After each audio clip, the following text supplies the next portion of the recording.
Alright, today guys we're changing brake pads and rotors on the front of a 2012 Volvo XC60.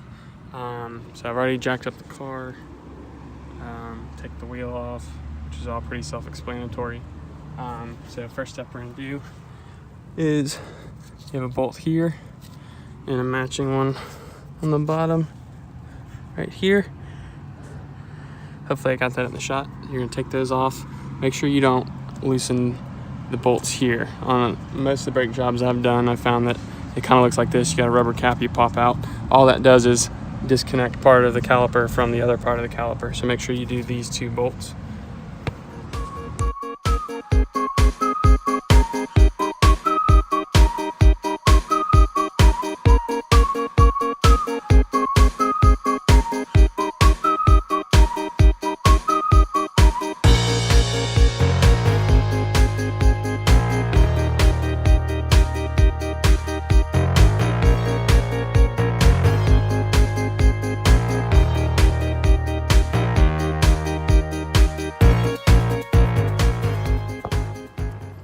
So we got both those bolts out.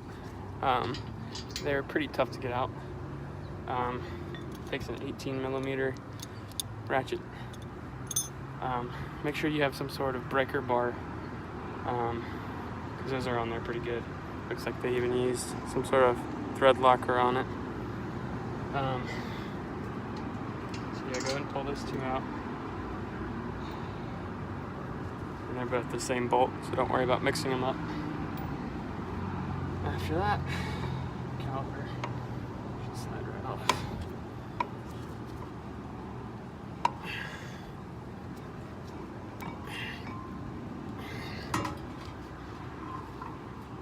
Just kind of rest that up top here for now. Just careful not to put stress on your brake line. So I've got my caliper sitting on top of the rotor, and I just put a cable tie from there to the strut mount, just in case it falls. I don't want it tugging on that brake line. So the next step is going to be, you've got this clip right here.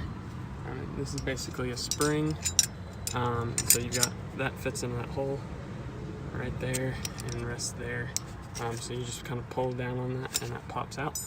Next thing, just slide your old brake pad forward like that. It just comes right out. And the one in the back will be kind of clipped into the piston in there. And that should just kind of pop out. Sorry for the shaky camera work. Alright, there you go. And that back one was actually worn down a lot more than I thought it was. The front one seems to be fine.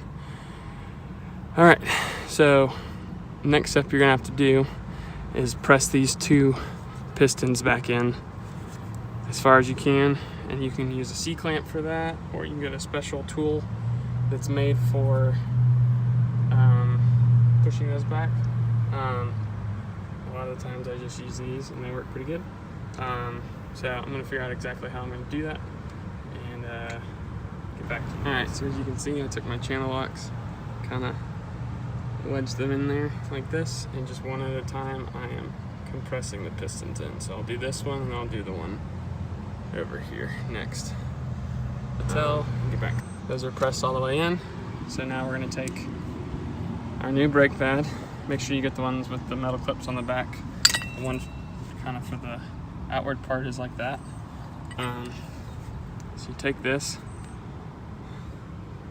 orienting it this way, put it down in there, and then press in until it clips in to those pistons that you just squeezed into the back. And I'm gonna have to put the camera down to do this. So we got the new brake pad in there. Just make sure you get those slots in right here. Next up is the one that's facing outward. Again, make sure it doesn't have the clips on the back. You're gonna orient it like that. Place it in there. Oh, I lied. Orient it like that.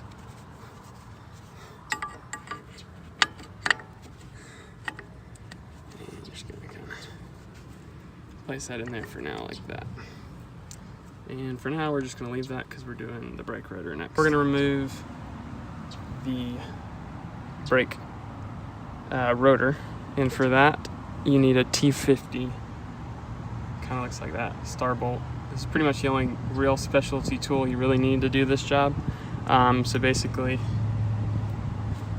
you're just gonna take out this screw right here, and that pretty much loosens the whole rotor up. Sometimes you have to hit on it with a hammer to make it come loose, because as you can see, it gets kind of corroded right in here. So back this out, and since we're replacing this, I don't really care if I beat it up with a hammer too much. So back this out and it should come loose.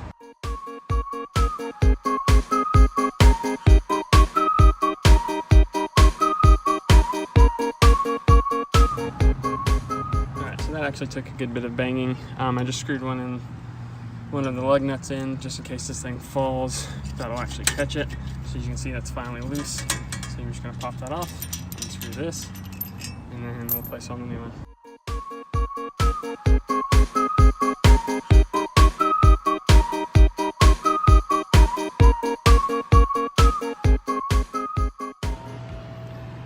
Alright, so just slid that back on, line it up with that hole, put that bolt back in, and man, this thing's beautiful. It's got the slotted kind now, and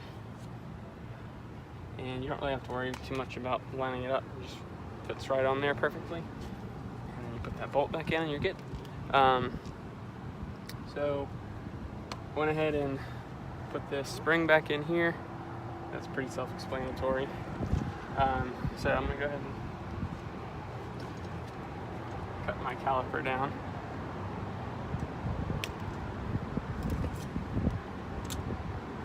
And as long as you compress this all the way, it should slide right on.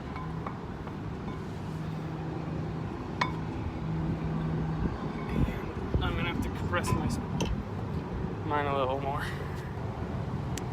All right, so like I said, this just slides back on. Make sure you line it up with the holes that you took those 2 bolts out of.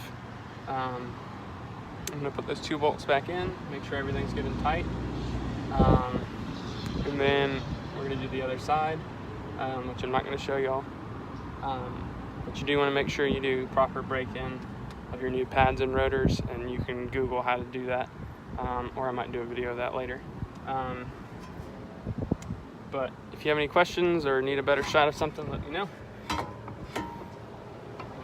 Try and keep that from falling on the ground. Thank you guys so much for watching that. I hope that's helpful to somebody out there. Who knows, maybe it's gonna be terrible and no one will ever watch it except me. But I hope that was informative. It should apply to a number of different Volvos. Again, just make sure after you do that, to do a break-in procedure, which is basically going out and driving and slamming on your brakes, and driving fast and then slamming on your brakes. Just Google that and you can look that up and look up exactly how you're supposed to do that. I took mine for a drive and everything was great. I'm very happy with what I did. So again, thank y'all for watching. Please like and subscribe. Thanks.